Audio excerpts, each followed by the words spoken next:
total table of specification. Are you familiar with this term?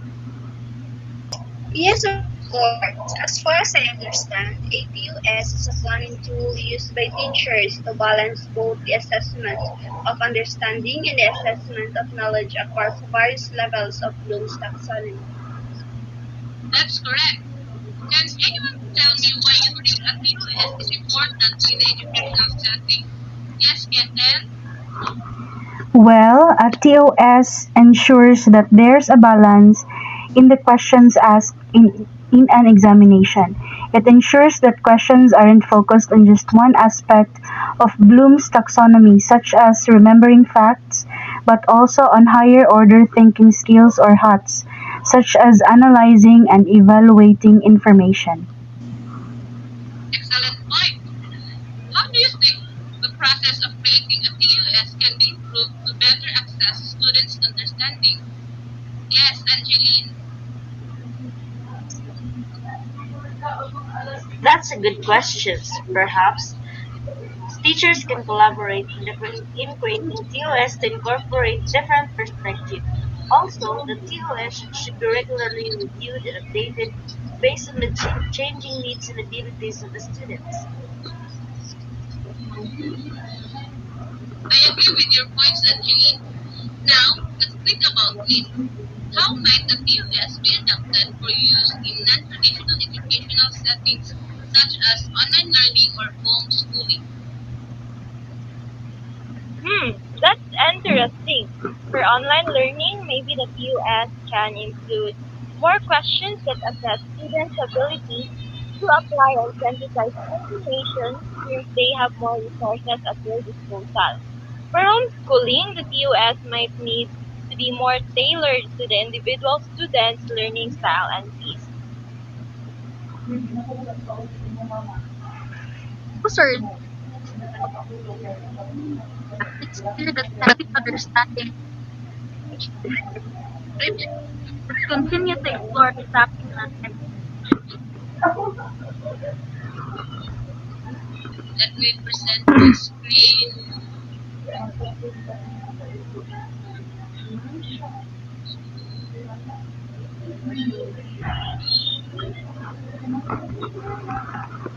For a while.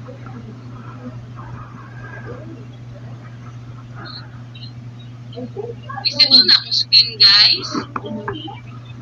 Yes, ma'am. Yes. So, so first, to determine the number of hours per learning competency. So here is an example of the learning competencies in identifying speech, which is the first learning objectives, identifying parts of speech, analyze sentence structure, lastly is use parts of speech effectively. So in one quarter, identifying parts of speech takes 27 hours. And for analyzing sentence structure, it takes 9 hours. For the last competency, use of part speech effectively also takes 9 hours. We just need to sum up this and the total number of hours will be 45.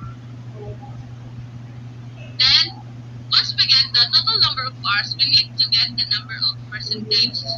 So, to get the number of percentage, we just need to divide the number of hours to the total number of hours. So, 27 divided by 41 is 60, sorry, is 60%. For the second learning competencies is 90 divided by 45 is equal to 20%. Just like the third learning competency, a total of 100%. So, to know the number of test items in each learning competencies, just need to divide the percentage on how many items you want to, like how many items of the exam will be given to the students. So mostly the given exam is 50 items.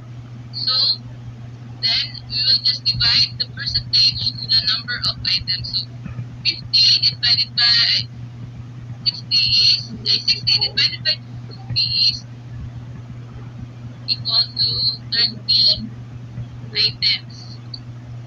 Then, for the next competencies, 20 divided by 50 is equal to 10. Same as the third learning competencies. Then, we just need to identify which part or what number item can we give in each classification of cognitive staff. How many items we need to put in remembering, understanding, analyzing, applying, evaluating, and creating. For the first objectives, it gets the highest percentage of the items in the exam, which is 70%. So in our test paper that I make, I choose 20 items for remembering for the identifying parts of speech, which are number 16, 17, 18 to 16 to number 35, which is total of 20 items.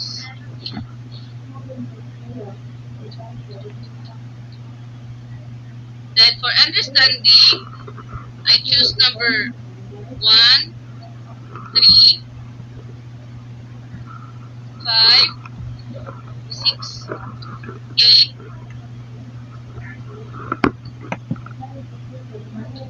10, 11, and 14. A total of 8 items.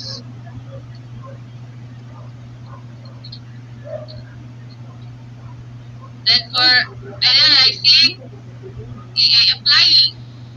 For identifying as part of speech, we can have the analyzing part, so we just move on to applying, which I choose number 41 and 42. For the second learning competencies, I go to understanding, which is number 12 and number 15. Then for analyzing, it is more focused on analyzing sentence structure. I give it a 3 item, which is number 36, 38, and number 40. For the evaluating part, for applying part, I give 1 item, which is number 45. Next is for the evaluating part, we have number 46, 47, and 48. And lastly, for creating part is number 50, a total of 10 item question. And for the last part, we have number 2, 4, 7, 9, and number 14. For analyzing, we have number 37 and number 39. For applying, we have number 43 and number 44. And for creating, we have number 49. This will be the placement of the object file of the classification of objectives in the test papers that we will make. Is that clear, guys? Yes, ma'am. Now let me stop sharing my screen. So that's all for today. So I will just give you the copy of the test paper that I made later on. Thank you for your time and your cooperation. Goodbye. Have a great day. Thank you, ma'am. Goodbye. Thank you, ma'am.